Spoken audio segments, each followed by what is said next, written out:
todos y a todas. Bienvenidos a Mini Misterios Maker. Este es el episodio número 12. Y yo soy toca Nana. A mí, yo soy Rosy. Y le toca a Rosy. Sí.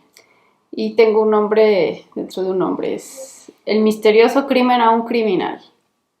O bueno, supongo que lo discutiremos. Él se va a hacer ahorita, ya después veamos si aparecerá escrito. Está en proceso. O no, como nombre oficial. Salud. Salud. Son copas. Es vodka. Sí, para vernos super cool es vodka. Para irnos relajando. Ok. Voy a empezar. El caso es el asesinato de Sergei Rubinstein. Te vi que querías espiar, pero quiero que sea sorpresa. Él era un exitoso banquero e inversionista en Wall Street que forjó una enorme fortuna.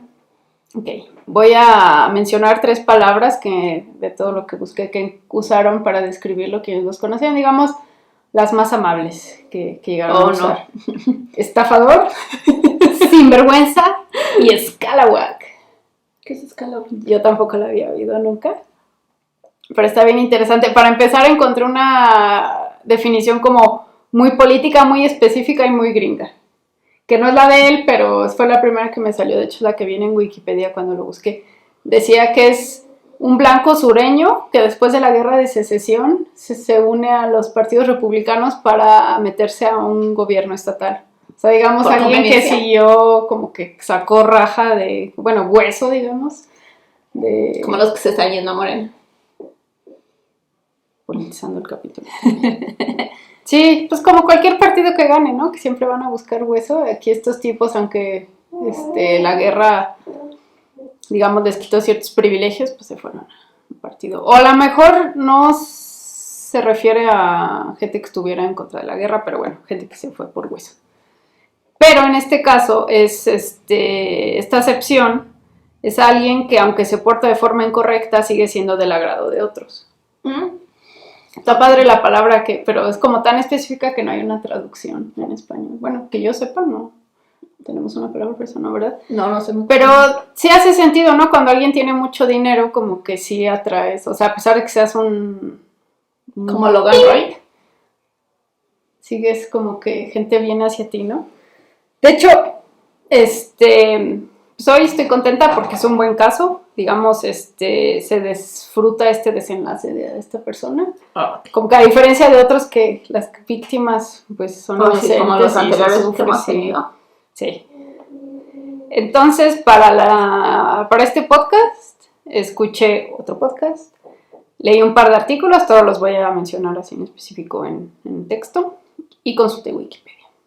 Entonces, en estos encontré que hay una constante como de hacer comparaciones para traerlo a nuestra época, ¿no? De qué clase de persona.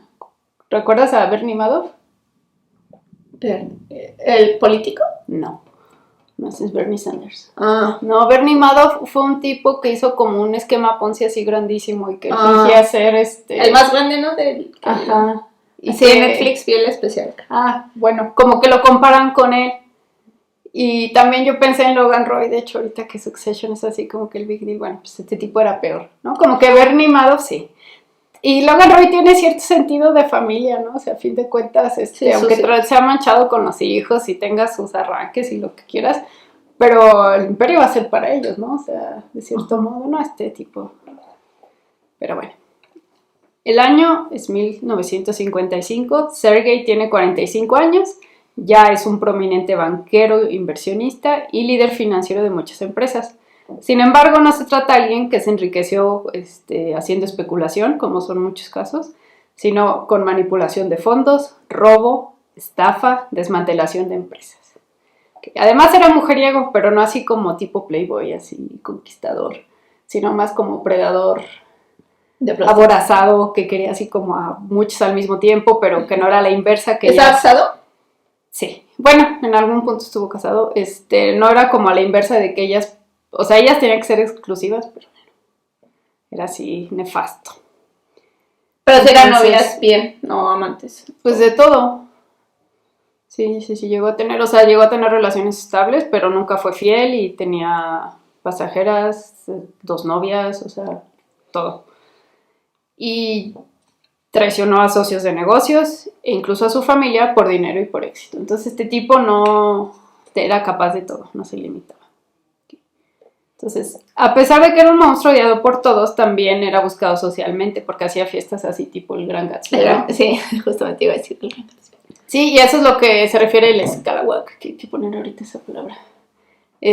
Como que sí lo buscaban, pero no era así como por su personalidad ni nada, ¿no? O sea, era porque tenía dinero y porque gastaba mucho dinero en diversión y pues la gente se beneficiaba de esa parte, ¿no? Y a lo mejor te puedes beneficiar en empresas, pues sí, alcohol, fiesta, diversión, sexo, vete a saber cómo eran las fiestas. Entonces eso no encontré nada en específico. Entonces, toda esta combinación de cosas hizo imposible resolver su asesinato. Porque además, los 50, pues... Igual que el Gran Gatsby, no, sí. Nadie resolvió su asesinato. Sí, pero no era tan monstruo el Gatsby, ¿no? O sea, No, sí era criminal, pobrecito. pero no era mala persona. Hasta te sentías así como Sí, mal por él. Daisy y el esposo Tom eran los que caían gordos. Bueno, no es spoiler, ya salió hace mucho. Sí. Del libro. Las películas también. Ya has sabido más de pelis. Sí. Bueno, Entonces, yo he visto dos. a ver, Nana, piensa en los 50. ¿Cómo resolvías un crimen? Tú eres policía en esa época. Pues entrevistando gente nada más. Es lo único que se me ocurre. ¿Sí? Sí. O sea, digamos, la evidencia física no había forma de procesarla y tener como un ADN, ¿no? Más que ver como la escena del crimen, que Hay un cigarro hubo, ahí, sí. si dejaron algo, a lo mejor huellas, no sé si en ese momento. Pues supongo que ya existía cierta comparativa, pero era más visual que de tecnología. Sí, estarlas así comparando. Y lo que yo quería aquí como poner que las pistas y el caso todo te lo va a dar como el motivo, ¿no? O sea, creo que eso es lo importante de definir. Y en esa época, pues sin tecnología, si tenías un motivo, pues podrías ir encontrando sospechosos. Pero cuando tienes un tipo así, ¿cuál es el motivo? ¿Cuál de los 20,000 posibles? Sí, ¿no? puede ser de sus novias. Era estafador, ajá. Alguien que la le debía esposa dinero. del novio, alguien que le debía dinero, alguien de su familia, o sea, pero bueno. En fin, la tragedia en esta historia es la existencia de Sergei, más bien. Y la buena noticia sería que ya no existió. Aunque suene un poco crudo, pero sí. Y de seguro hubo personas que hubieran deseado, se hubieran beneficiado si hubiera pasado antes. Y lo único que les entristeció fue no saber a quién agradecerle. Ok, entonces detallemos porque aquí hay mucho contexto para entender una imagen de este tipejo. Sergei Rubinstein nació en San Petersburgo el 18 de mayo de 1908. Sí. Y judío, además. Sí está. Rubinstein. Sí. Stein. Y nació en una familia adinerada. O sea, no era necesario que cometiera crímenes, pero bueno. Okay. Su papá comenzó la carrera como agente del Ministerio de Guerra ruso. El papá se llamaba Dmitry Rubinstein. Y su trabajo consistía en hacer tratos y contratos con empresas para pues, cosas de guerra, armamentos, etc. Pero Rusia, o sea, corrupción. Entonces este tipo se empezó a enriquecer pidiéndole sobornos. ¿1900? 1908. Sí, ve pensando en el contexto histórico de Rusia en esa época. Entonces, con sobornos a estas empresas para que tuvieran sus contratos y además con robos del dinero público, ¿no? De los contratos. Entonces, este dinero lo invirtió en bienes raíces, entonces se hizo más rico todavía y después se hizo prestamista, pero no era así un prestamista como usual, sino que le prestaba a los nobles y aristócratas. Era así. ¿Y te conviene prestarle a un noble? ¿No han de estar bien endeudados? Y luego en esa época, a un noble ruso yo no le prestaba ni 10 Pero pesos. los prestamistas son gente como difícil, ¿no? O sea, creo que se hacen cobrar de un modo u otro, pues te quitan plata Propiedad. o lo que sea, ¿no? O sea, plata me refiero a objetos hechos de plata. No sé, pero a él le convino súper bien. Y aparte, es gente que va a necesitar mucho dinero. Y él estaba casado y tenía 3 hijos, eran 2 hombres y una. No sé en qué orden iba este tipo, creo que le debía buscar, pero bueno. Entonces, el punto es que llegó a ser tan rico que de vivir en una casita normal, así como suburbesca, se fueron a vivir a un palacio. Entonces, Dmitry se convirtió en uno de los más ricos e influyentes en Rusia. Y para que vean lo impresionante, encontré un dato que aquí dice que fue prestamista del zar, Pero a mí eso me suena raro porque, digo, ¿para qué un zar necesita un prestamista? A menos que sea cuestión de liquidez, como que no lo tengas tan en la mano. Sí, Pero está raro. ¿Y si era Nicolás? Sí. Dice que era asesor financiero de Grigori Rasputin. Ok. Pero yo me imagino más que fue como que podría haber sido asesor financiero de ambos, porque no encontré así como hubo unos entonces lugares él vivió lo último de los zares. No se repitió lo de que le prestara dinero al zar en los otros datos que encontré, pero sí lo de Rasputin y que con gente del gobierno y bla, bla, bla. Entonces yo me imagino que más bien su relación con el zar era, porque sí dice que sí tuvo una relación más o menos cercana. Y bueno, entonces qué miedo. Ya se han de imaginar pues qué época les tocó, ¿no? Sí. Y uno diría, bueno, justicia aquí con este tipo tan corrupto. No. A él no lo mataron, maldito. No. Agarraron al ministro de guerra y lo enjuiciaron por corrupto y por traición a la patria. Entonces, junto con él, agarraron a Dimitri y lo metieron a la cárcel, pero después salió. Nunca encontré por qué. Y no solo salió, sino que fue por su dinerito y se fue a Suecia con su familia. O sea, no, ni siquiera le quitaron la lana al maldito, pero bueno. Entonces, como yo de eso fue una matadera de gente. Es lo que yo pensé, pues fue mano dura la Revolución Rusa, pues con este corrupto no. ¿Cómo lo dejaron salir? Ya lo tenían en la cárcel, ya con que lo dejes ahí, con que le quiten el dinero ya. Sí. Pero bueno, la familia vivió en varios países de Europa, además de Suecia, vivió en Austria un tiempo y en Francia. Entonces, pues duraron, no que fuera rápido, ¿no? Unos años en algún lugar y otro. ¿Cuántos idiomas hablarían? Pues sí, varios, me imagino. Y cuando estaba creciendo, Sergei tuvo una revelación, digamos que en la adolescencia. Quería ser como su papá, un criminal obscenamente rico. Bueno, pues no le pasó nada al papá, yo también diría. Pues, no, y aparte, digo, no lo incluí así con mucho detalle, pero que el papá también era un mujeriego. Y la mamá era así como de que, ya tiene amante nueva, pues... Y la traían como si fuera una amiguita, la llevaba a las cenas, o sea, andaba toda la familia feliz ahí, disfuncional. Y incluí esta historia porque me pareció muy graciosa. Esta la contaba mucho Sergei, se supone a quien tuviera oídos, que creciendo él tuvo muchos problemas. No dicen si era un niño inteligente y lo que quieras, pero que se burlaba. Bueno, el chiste es que fue a dar al psicólogo, los papás lo mandaron. Y le diagnosticó el síndrome de inferioridad.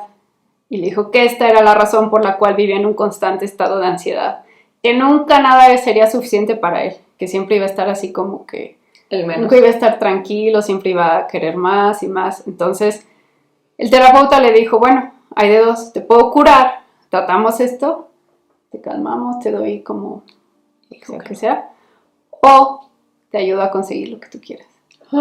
Malditos, ¿qué? No sé si eso sea real. ¿Qué terapeuta es este? Oye, ¿cómo tenía licencia? Y en fin, luego los papás lo presentaron con un tipo, que no noté el nombre, y como para esta ambición que él tenía. Entonces con le pidió saber cómo comportarse como aristócrata, no nada más como rico nuevo, que eran estos tipos, ¿no? Sí, que sea de... Que me imagino, por lo que entendí, andaban muy bien vestidos y así, pero así como poder codearte entre ricos y como que difuminarte ahí entre ellos.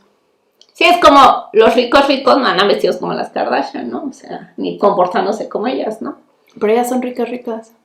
Y son sí, pero los ricos así de abolengo, pues.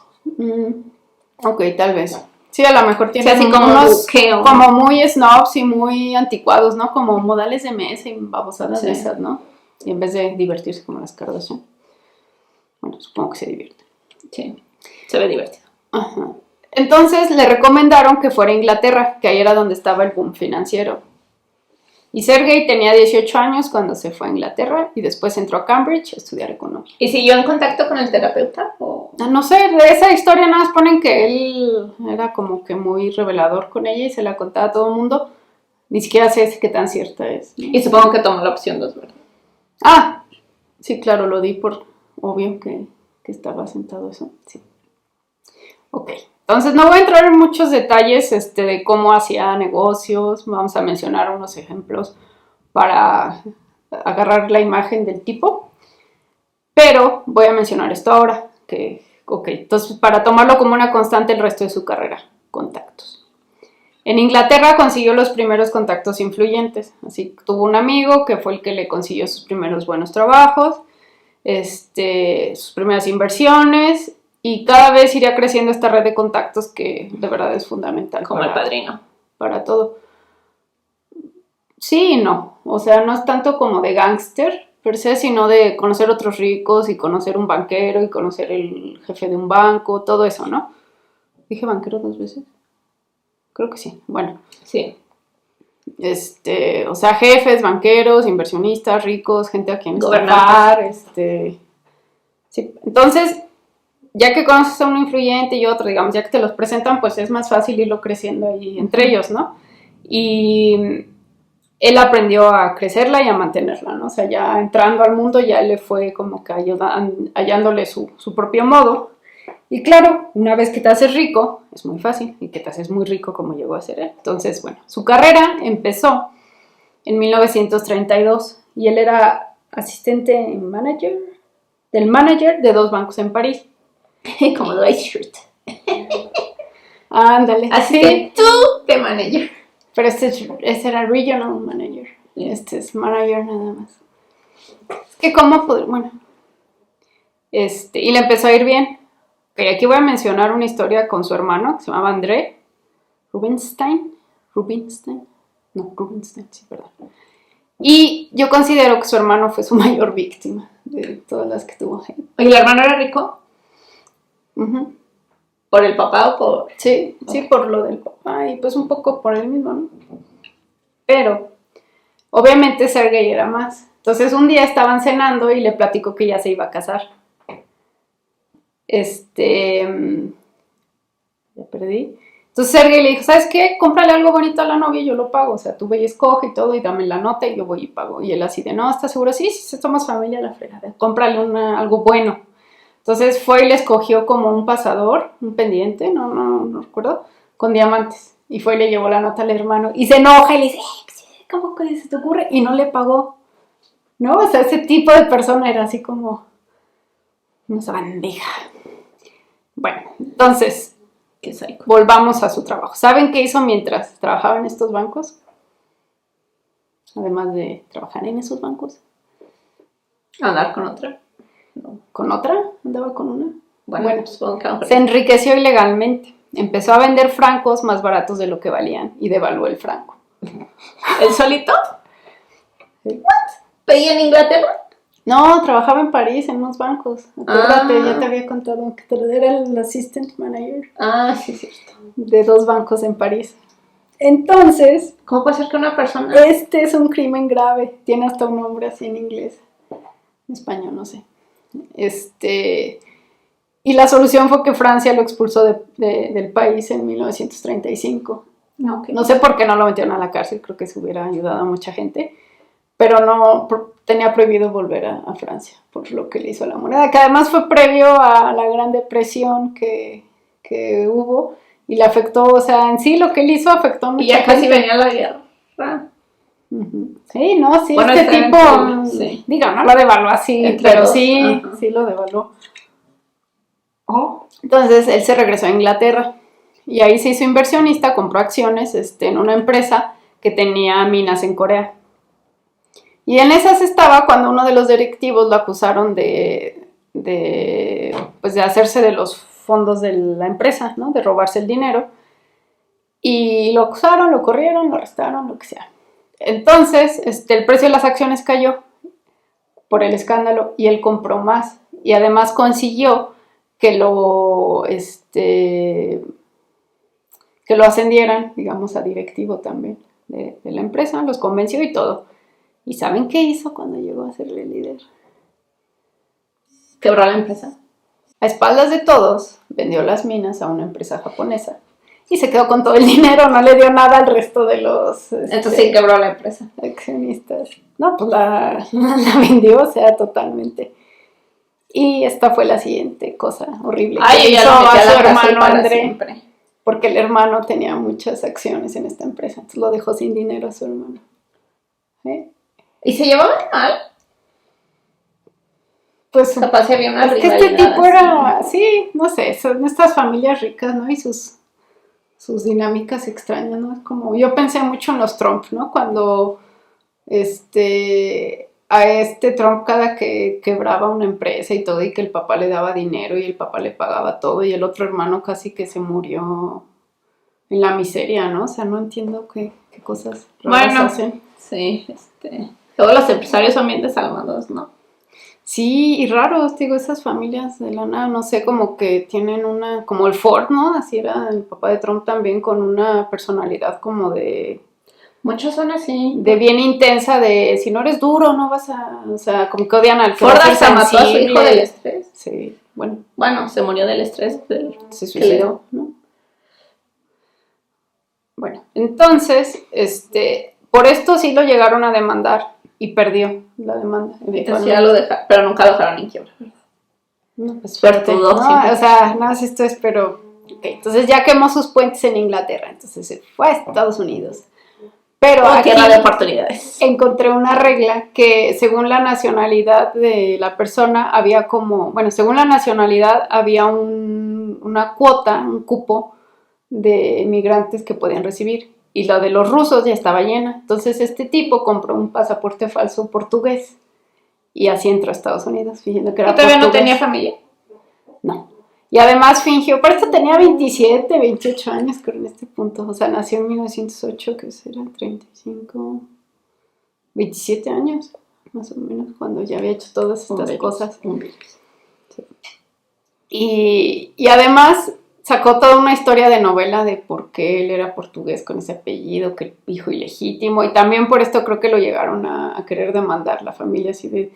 O sea, hasta la mamá le manchaste el nombre con tal de tú. En fin. Ya en Estados Unidos hizo inversionista en Wall Street y pues sí le echó muchas ganas a su forma fraudulenta de ser y para que le empezara a ir bien. Yo sé que Wall Street es una institución así muy establecida y hay muchísimos estafadores, así muchísimos. Sí, y hay mucho, o sea, estuvo un tiempo en que estos crímenes financieros y todos se salían con la suya, o sea, no hay mucho, y entre más rico, pues menos, ¿cómo se dice? Cuando tienes que dar cuentas, pues la contabilidad, ¿no?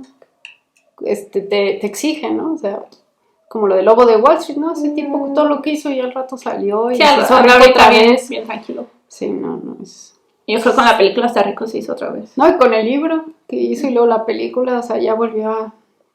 En fin, seguro hasta da consejos de negocios en algún lugar y le pagan en algún lugar. Sí. Entonces, su práctica común en esta época era que investigaba así como qué empresas andaban así como tenían futuro, ¿no? Entonces, él hacía su empresa fantasma y a través de esta compraba acciones de otras empresas, digamos, con 3 empresas fantasmas distintas. Luego desmantela sus empresas fantasmas y sorpresa, yo soy el que estaba detrás de todas estas. Y así le robó empresas a mucha gente. O sea, gente que le había metido tiempo, dinero, esfuerzo a su empresa y luego ya la accionista mayoritario o socio mayoritario es este baboso. Entonces, aquí incluso puse esto que mencionábamos. Como ocurre comúnmente con los crímenes financieros, no pasó nada.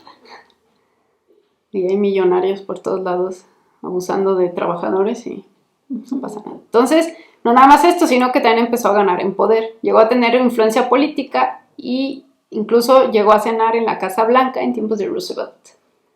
Ok, bueno, sí. Creo que fue con la primera dama, sí, una cena, y mencionan, no dicen como exactamente por qué o cómo.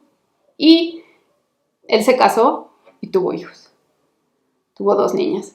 Entonces, él encontró una mujer muy bonita, hasta eso sí. ¿Él era por eso? No sé, creo que no. Vi fotos de él, hasta vi fotos del cuerpo, por cierto. No en un estado feo, pero no sé por qué es lo primero que sale. Y si era así como por ella, no tanto por... O sea, no se casó por dinero ni por nada, pero sí le convenía ya casarse con una gringa por cuestión de su migración, ¿no? Como por arreglar sus papeles. ¿Y hablaba bien inglés o hablaba inglés así con acentos? No sé, no encontré una grabación ni un comentario al respecto. Ay, me cayó algo. Entonces, también en esto fue un asco de casarse.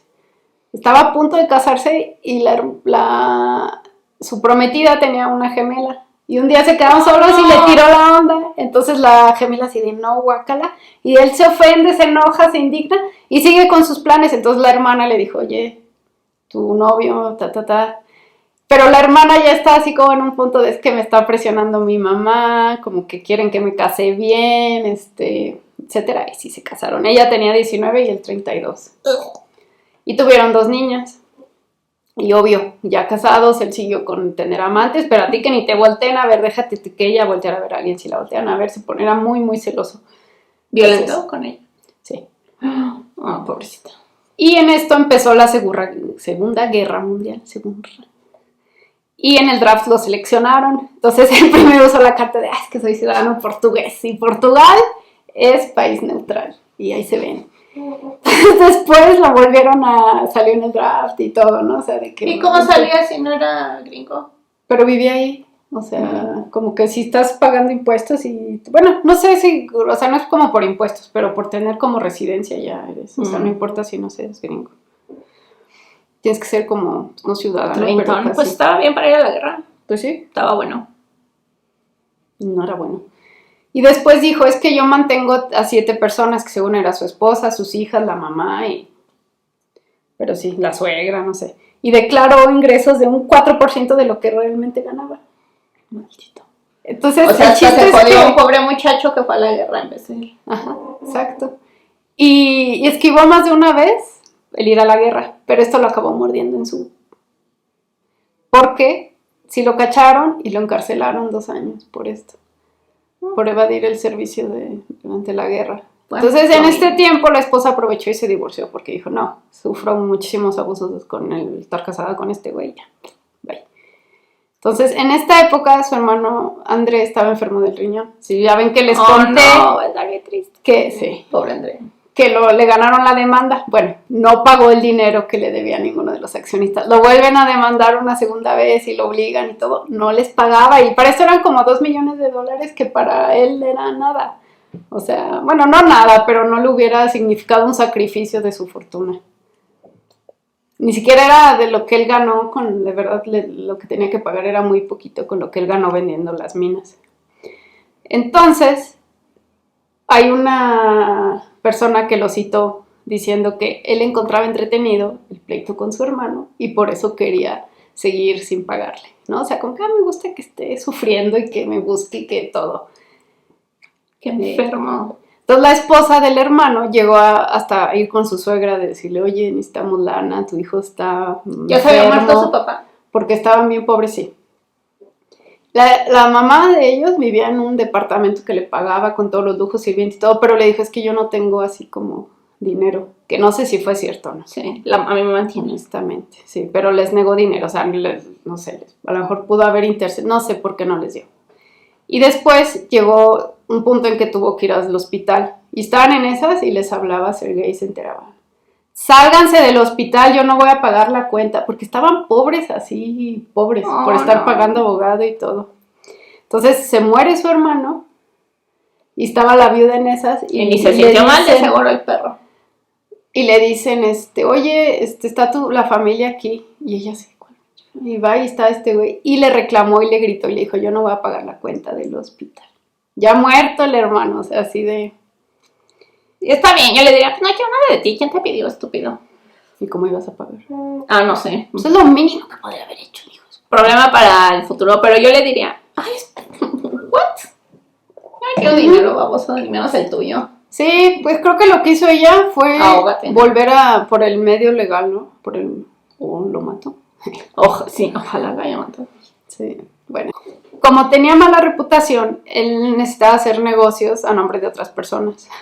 Porque ya todo el mundo sabía que nunca te pagaba. Para esto, todo lo que hemos mencionado, en todo negocio que entrabas de cuenta, contrataba trabajadores para esto, pues no les pagaba, hacía cosas así y pues se iba haciendo más rico. Típico de rico es codo. Uh-huh. No, y miserable, déjate de codo, o sea, bueno, contigo mismo, no pagar el trabajo de otros, explotar a otros.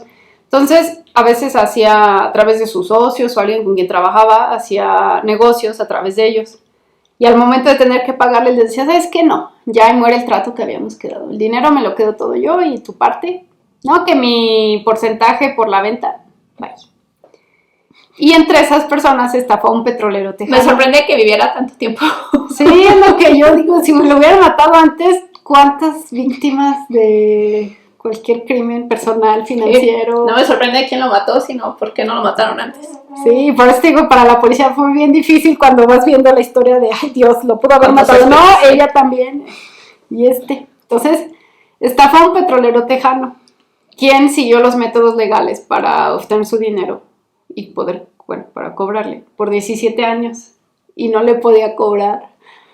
Entonces, en este punto se cansó y mandó golpearlo con unos tipos. Él vivía en Nueva York, ¿no? Entonces, contrató unos gángsters.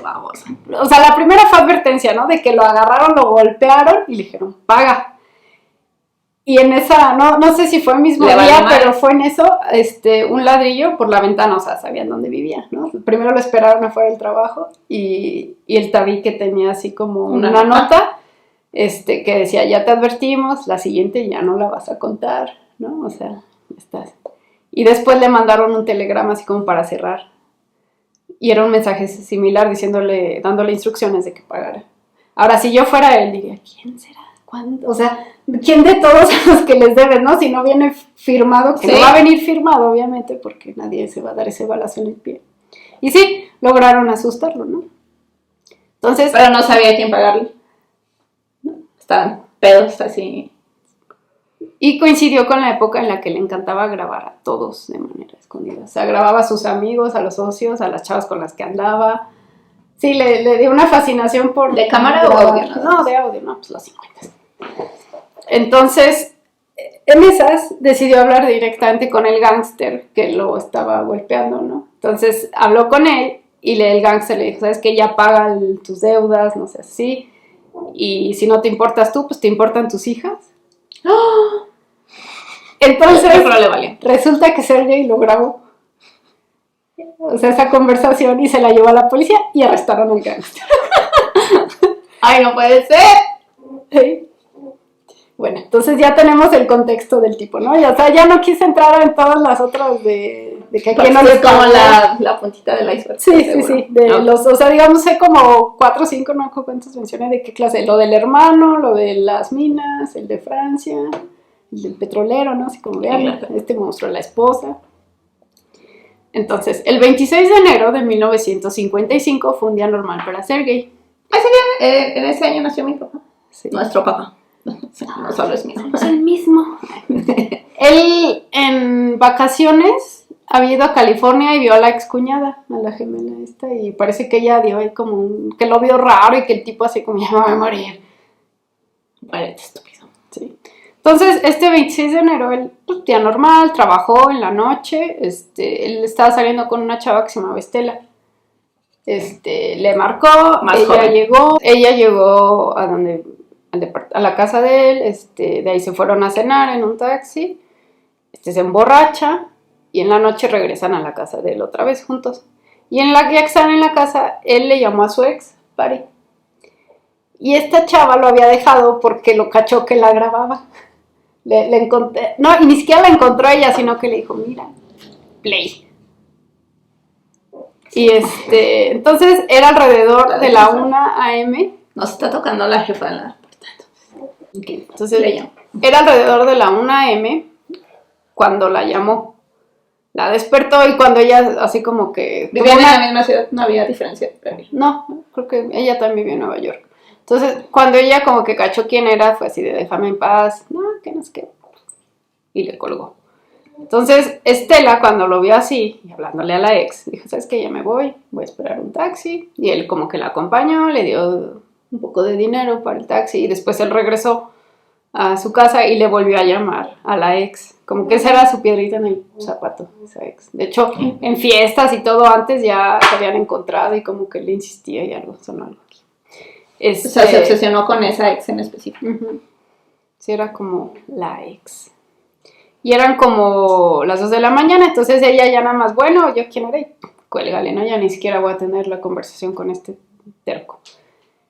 Y pues ya, se fue a dormir y todo. Después eso de las 8 de la mañana, su mayordomo lo fue a buscar y le tocó y no le contestó. Entonces entra a su recámara y lo encontró en el suelo muerto, amordazado y amarrado. Y la causa de muerte fue estrangulado. Que bueno, al menos sufrió tantito antes de morir. Entonces, así comenzó una de las investigaciones más extensas en la historia de Nueva York. Porque, pues todo, o sea, creo que la lista de sospechosos... Era casi celebridad. Sí, era famoso, influyente, rico. Pero la lista de sospechosos, yo encontré un sitio que decía que llegó hasta tener 10,000 nombres. O sea, sí. Entonces, lo que hicieron fue empezar con lo obvio, ¿no? A ver, las pistas, evidencia física. Sí, porque las novias, las exnovias, Sí, un esposo, el mayordomo de seguro lo trataba bien mal. Sí. Y entonces estaba bien rara la evidencia física, porque los amarres, para empezar, las manos las tenía amarradas al frente, que eso casi nunca se hace, ¿no? Los amarras así, las manos hacia atrás. Y era demasiada cinta y aparte floja, o sea, como que no era... Se pudo haber escapado. Ajá. Pero bueno, también estaba borracho. No era alguien como fuerte ni nada, o sea, no era un señor. No, pero estaba muy floja, o sea, pero estaba borracho, entonces a lo mejor eso, porque decían, bueno, pudo haber sido algo sexual. Pero de todas maneras va atrás. Pero bueno. No voy a preguntar, porque sabes eso. Entonces, después empezaron como con lo más obvio, ¿no? Los más directos, lo más intenso, y lo que fue así al comenzar la superficie, ¿no? Que la cuñada, el petrolero tejano, el gángster que metió a la cárcel, cualquiera de estos tenían los suficientes motivos para mandarlo a asesinar, ¿no? O sea, sí. A lo mejor no ellos directamente, porque parece que todo el mundo tenía acuerdo. La cuñada, la primera esposa. Sí, dije cuñada. Ah, o sea, la hermana de su esposa. ¿Con cuña? No, sí, ¿Sí es cuñada? Sí es cuñada, la hermana de su esposa. Yo decía la esposa de André, su hermana. Ah, también. Entonces, luego van entrando más y en la información de este tipo y decían, bueno, es que pudo ser cualquier otra de sus víctimas de estafa, de su víctima personal, alguien a quien grabó, que estuviera enojado con él. En fin. Entonces hablaron con Estela, que fue la última en verlo oficialmente. Ella les dijo, bueno, pasó así. Y corroboraron con empresas, con taxistas, todo hacía sentido. Al único que no encontraron fue el taxista que la llevó de regreso a su casa. Entonces creían que a lo mejor hablando con él pudieron haber. Y ella dice, es que yo me subí, ya ni siquiera me fijé. Parecía que él ya se había metido cuando ella tomó el taxi. Que sí, como que no encontraba y dijo, pues es que yo ya ni siquiera me fijé si él estaba fuera de su casa o adentro. ¿El mayordomo vivía ahí? ¿O? No sé. No lo mencionan. De hecho, lo que sí mencionan es que vivía con la mamá y con su la mamá, hermana, creo. Su mamá la viejita, pues lo manda. Si fue una mujer, lo mandó a matar, sí. Y decían, es que vimos una mujer aquí, pero decían, bueno, es que también como que los testimonios de ellas no coincidían con la realidad, como que se les confundieron las horas, entonces decían, no sabemos si están hablando de Estela o si a lo mejor llegó otra tipa después. O sea, el chiste es que no tenía ni pies ni cabeza, ¿no? Y entre más empezaban a investigar, más cosas salían y se hacía más grande la lista de sospechosos y no había nada, y te digo, pues no evidencia física, no podían ni siquiera definir el motivo, ¿no? Que era lo que hablábamos al principio. ¿Había entrada forzada? No. O sea, sí. Que dejó entrar a su asesino. Y después encontraron, por ejemplo, unos poemas que tenía él y eran de la ex esta Patti. Entonces te digo como que ella muy baboso. No, ella. Ah. Era así como la ex, como que ahí tenía algo así de ella. Entonces, al encontrar esto, fueron a hablar con ella y ella les decía, pues es que este tipo grababa a todo mundo y aparte no lo ocultaba. Luego iba él y le decía, y encontraron las grabaciones. Entonces, por eso la lista de sospechosos iba así aumentando. En vez de reducirla, iba creciendo cada vez que le iban así. Primero la superficie hay como 5 y luego más y ¿te aburrimos? Entonces también en todo esto encontraron a un tipo que estaba planeando secuestrarlo. Entonces ahora agrega motivos como alguien al azar, ¿no? De alguien que estuviera interesado en él por el dinero y no por algo directo. Ajá. No por un ajuste de cuentas, no porque me caes gordo, no. O sea, nada más, pues por rico. Este menso tenía una lista de las personas que quería secuestrar. Y el número 1 era él, entonces hablaron con él, pero él también tenía una coartada y dijo, no, además yo tengo un socio, y se cayó así como un poquito antes y estaba lesionado, entonces tuvimos que cambiar el plazo porque no podíamos ir para esos días, o sea, no... Bueno, No te pueden arrestar por intentar. No, yo creo que sí, intentar. Sí, no sé. Por planear. Pues no sé si te puedan arrestar, pero deberían. Ok. Entonces, además les abrió la puerta a considerar algo no personal, ¿no? Y bueno, la prensa también se dio el gusto de todo, y sacaba notas de todo, hasta de cosas así como unos dominicanos, porque también quiso devaluar la moneda ya, y fue un hit de la mafia, y cualquier ridiculez y locura que fuera una opción, la publicaban. Entonces, como que no había ni, eran ocurrencias, sí, ocurrencia, vamos a publicarla, o sea, no había pruebas para sustentar, no importa. Entonces, y oficialmente el caso sigue abierto. Y encontré que también tuvo impacto en la cultura pop.